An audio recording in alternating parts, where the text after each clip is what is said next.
Now, the big story in luxury cars these days is small. Take a look at BMW 2, refreshed IS from Lexus, this CLA from Mercedes. And the nice thing about working the other end of the market is that you're also working a younger part of the market, and they will be your S-Class buyers of tomorrow. And this car is part of what helped push Mercedes back to the top as we closed out 2013, and they'd like to stay there.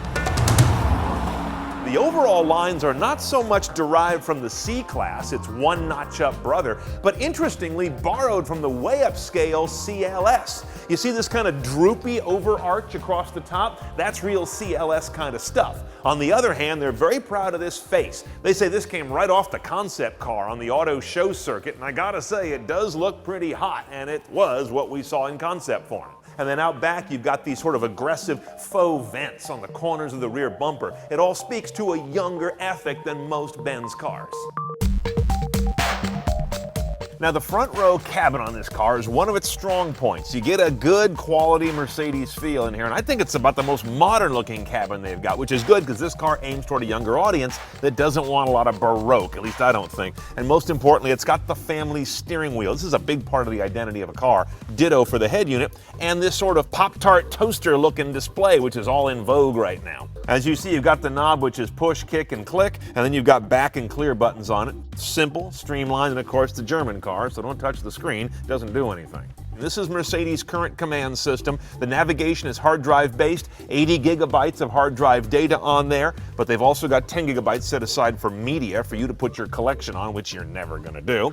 On this car, we have Sirius satellite radio, which also brings in traffic and weather, but that's optional, by the way. As you can see, the audio display is good and rich, good use of meta tags. They do get truncated though, and you do have album art in there. Let's take a look at some of the sources. AM and FM with HD radio, satellite radio, as I mentioned, is optional.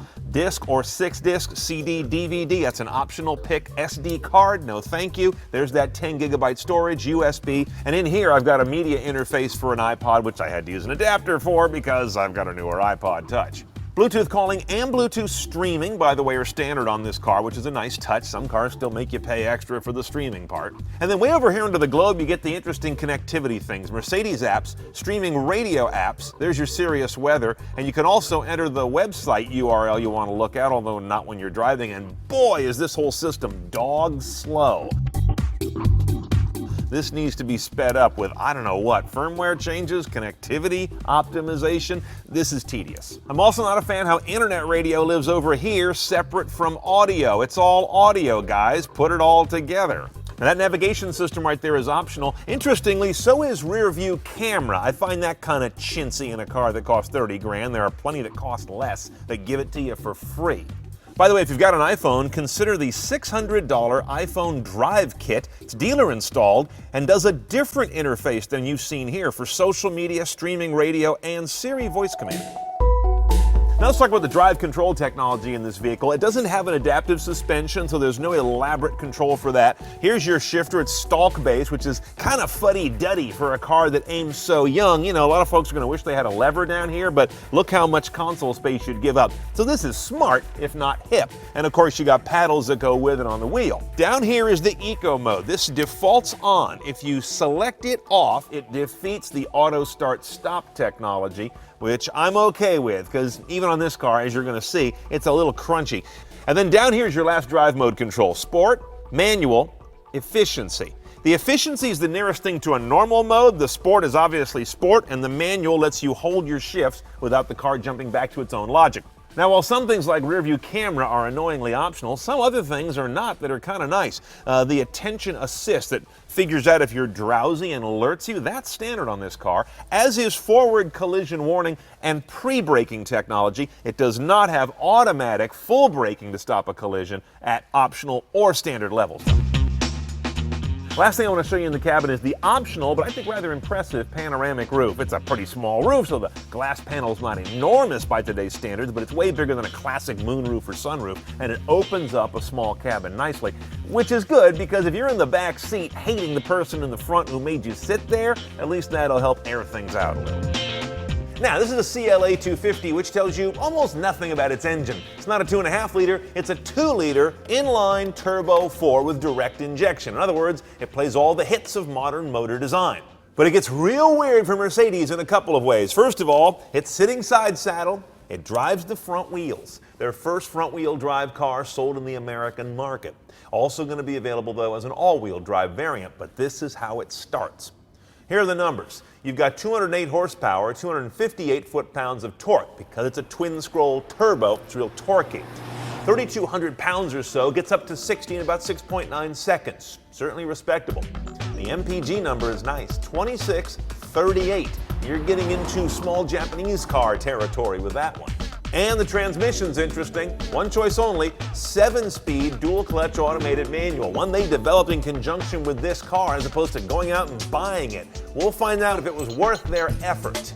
Now, I've told you before, when I get into our review cars, I don't look at the specs or even the rump, so I don't really know what the powertrain is. When I got in this one, I thought it was a diesel with an automatic.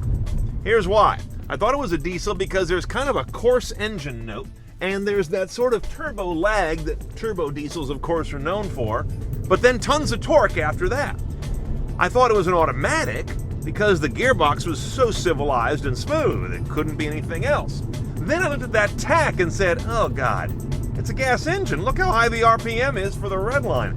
So the fact that it felt like a diesel is not a compliment necessarily to a gas engine, but the fact that this dual clutch transmission felt like a regular automatic is a high praise. This mode switch down here, when you're in economy, the car's just too lazy. It's buried under 7th gear all the time, and the throttle response is like numb. You go to sport, now it's frantic. It's like a coke addict. It's just like, Finally, the ride quality just isn't Mercedes, which may or may not be a good thing depending on your tastes. You'll either hate how harsh it is, or like the fact that it doesn't feel isolated from the road. I think it's a little too much the former. Beyond that, though, all the other driving inputs are very pleasant. I think steering is well rated and variably ratioed. And when you do get on it and shift it yourself, power's great on the car. You keep it in that sweet spot, it's real nice. Okay, let's price our CLA. Now, you know the headline on this car, under 30 grand. Well, not by the time you add destination. Now you're pushing 31, but that's fair enough. But here's where things really leave the land of 30. The options you need to go CNET style. Start with that panoramic roof for $1,500. The premium package for $2,300 gets you automatic temp control, heated seats, that Harman Kardon audio, iPod interface, and things like that. Multimedia package, $2,300 more, which includes rear camera and some other niceties. That iPhone Drive kit, $600 at the dealer. Driver Assist brings you adaptive cruise and the passive blind spot and lane technology, another $2,500. If you want semi-automatic parking, nearly $1,000 for that. And then if you want to activate all those apps we saw on the dash and have the Embrace app on your phone so you can locate the car, unlock the doors, things like that, that's about $450 a year in monthly fees. You can even go as far as spending $40 to get AMG door lock caps. What? All in CNET style, this guy's north of $41,000, but still a very inexpensive Mercedes. I would wait a model year or a heavy refresh. I think the ride quality needs one more pass on it. Maybe some of those drive profiles, something in between E and Sport, please. But there's no mistaking this is a Mercedes, and that's a big part of the battle.